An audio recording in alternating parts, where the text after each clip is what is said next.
Alrighty. Well, the video you're about to see has a few incorrect bits. Turned out the next day we found out that the gas line was only 50 mil, 2 inches, and the depth was about 700. They're supposed to put marking tape, throw the pipe in and then a bit of soil and then put like a high visibility tape in, so you hit that with the excavator before you hit the line. Turns out they threw the line in and the tape was just sitting right on top of the pipe, and by the time you see it, it's too late. You've already gone through. But so they done that incorrectly, but she's all fixed up now, and I got my first pay, $14.11 an hour, but then they whack on another $2.70 side allowance, so it comes out $16.81, and so it's not too bad. And apparently I'm going to get another $100 a week from the government as well, so I'll be getting close to what I was getting anyway at the vineyard. Yeah, so it looks like it's going to work out, and they're going to sign me up on Tuesday for the apprenticeship properly, you know, and I've got to sign contracts and all that sort of stuff and whatnot. But got myself a couple of, well, the boss was very specific about getting a, what do they call it again, collated automatic screwdriver. It's basically like a bloomin'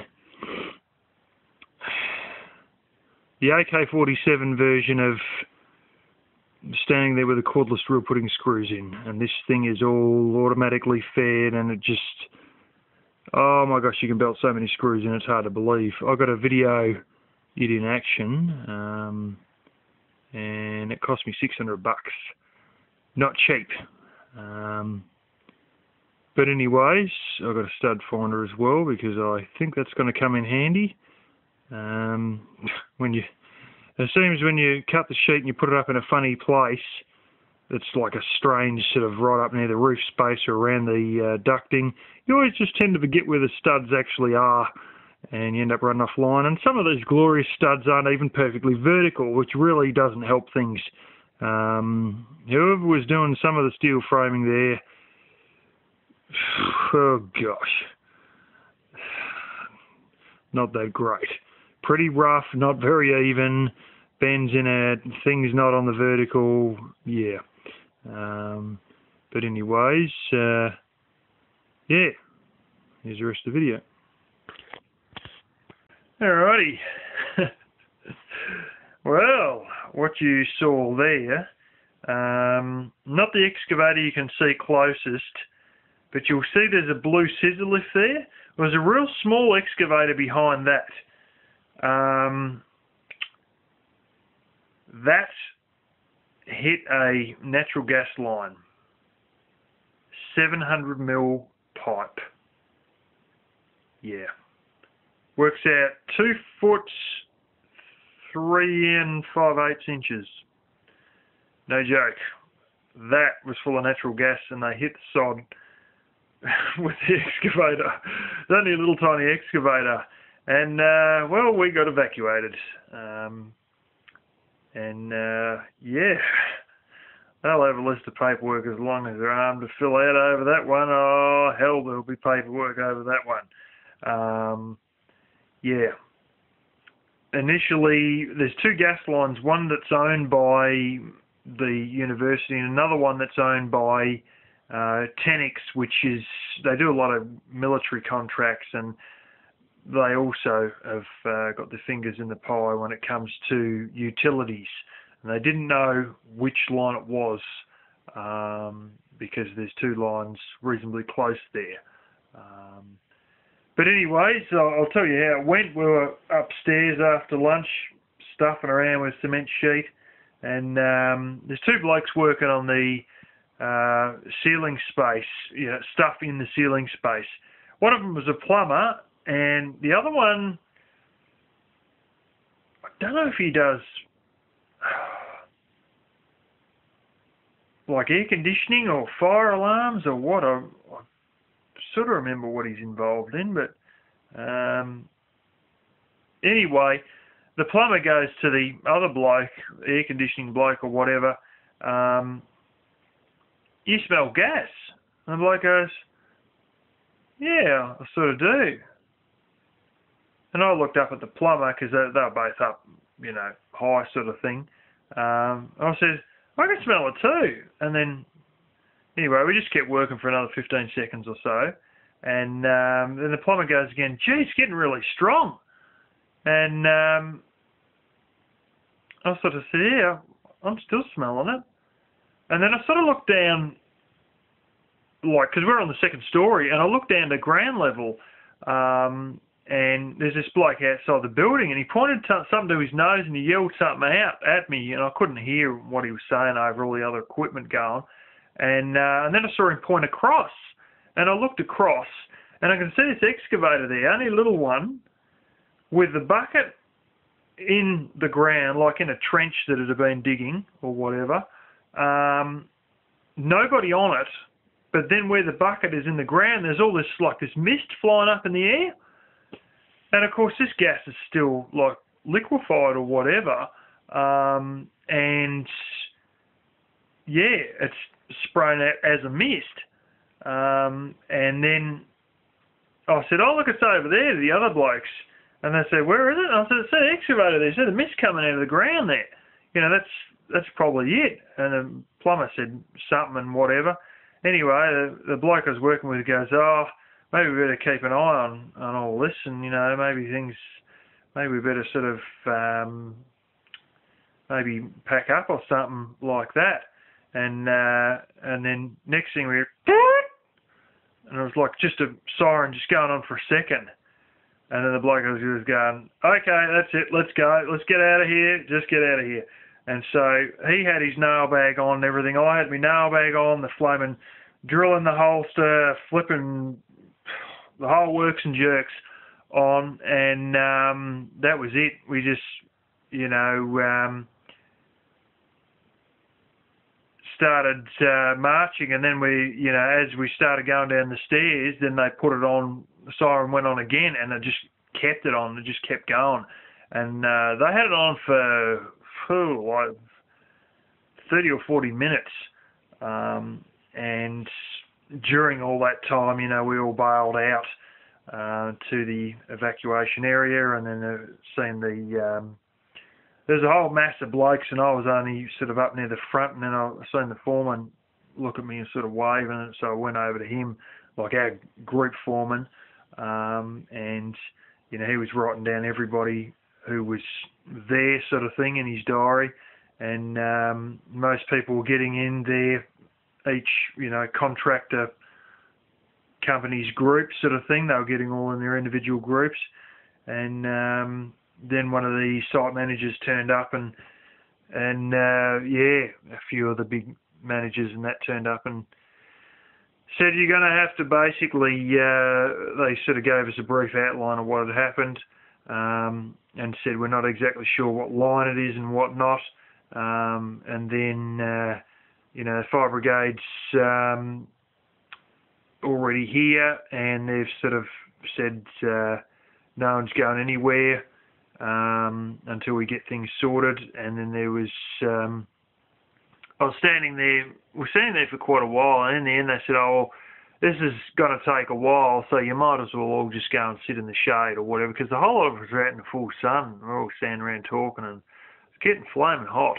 So then they said, oh, you might as well, you know, go out and sit out in the shade, but nobody can go home yet until we sort of work out if it's easy and there's a tap nearby we can turn it off and then we can all go back to work, or what's going on. And as I was standing there in the shade, I could see these blue and red lights sort of flashing, like reflecting in the one of the other buildings. It's actually a library.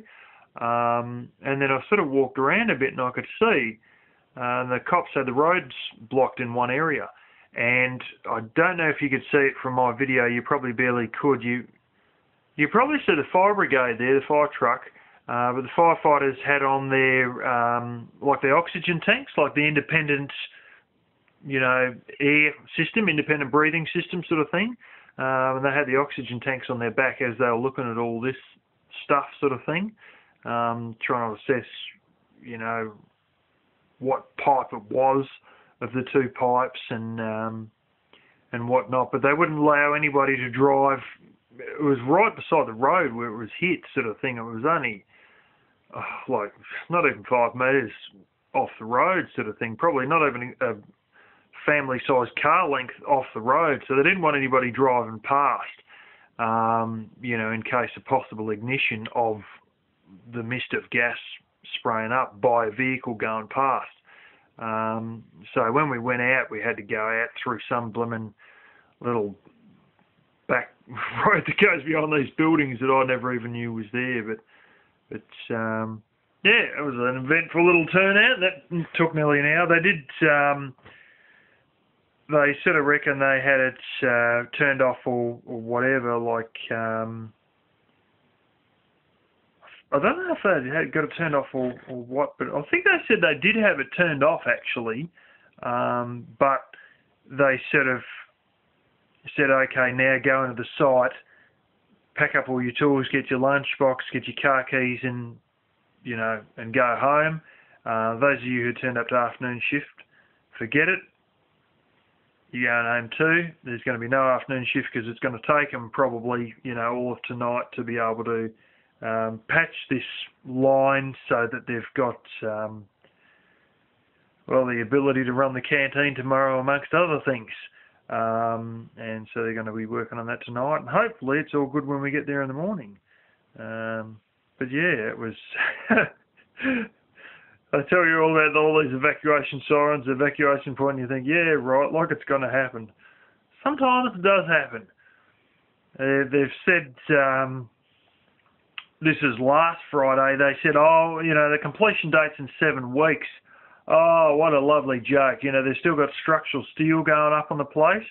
And even, now it's like, tonight it's like 6 weeks and blooming 2 days or whatever left to complete all this sort of thing.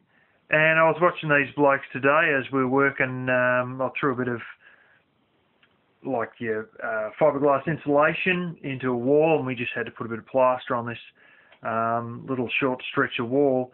And as I was waiting for the other bloke to do whatever he was doing, I think he was cutting sheets or whatever, and there was 3 lots of people all trying to cut sheets at the same time, and it was sort of a bit of a slow day in that way. But as he was doing that, I was watching these other blokes pretty close to us, and then I realised, hang on a minute, that's all formwork they're setting up. They're still trying to pour concrete on the outer edge of the second story. And it's like 6 weeks and 2 days till it's all over, sort of thing. And when it was 7 weeks, they didn't have the structural steel on the side, which they do have on now. And they still haven't put on the battens and the cladding or the window frames and the windows in that area, And there's no suspended ceiling in any of it. There's no carpets, it's just, I don't think they're going to make it. Nobody does. Most people think it's going to be February before it's done, sometime February. But I know we're going to get it done before Christmas. Yeah, okay, well, like the old saying goes, shit in one hand, wish in the other, see which fills up first. Because honestly, if there's blokes still pouring concrete or setting up formwork to pour concrete, we're sort of, she ain't going to be that quickly finished, So anyways, yeah, interesting little day at work there.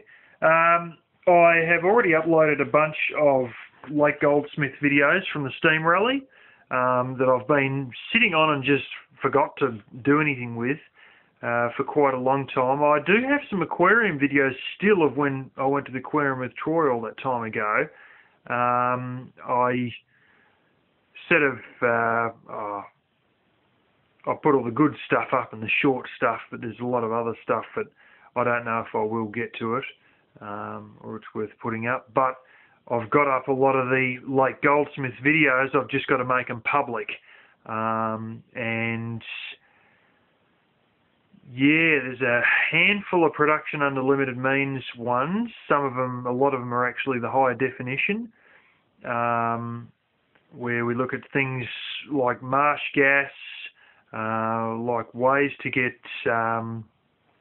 sheet metal and wire to be basically cut without any tools at all. Little trick I learned off my father many years ago.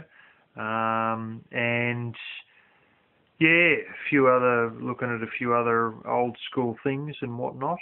And I do eventually want to start on the debunk series, which is going to be a ripper. A lot of these, well, funny theories you may hear from conspiracy theorists, I can debunk a massive amount of them. I'm not talking about 9/11, I'm just talking about some of these ideas that they have that sort of don't add up, and some of these more sort of panicked concepts, like peak oil. My gosh, that's a load of crap.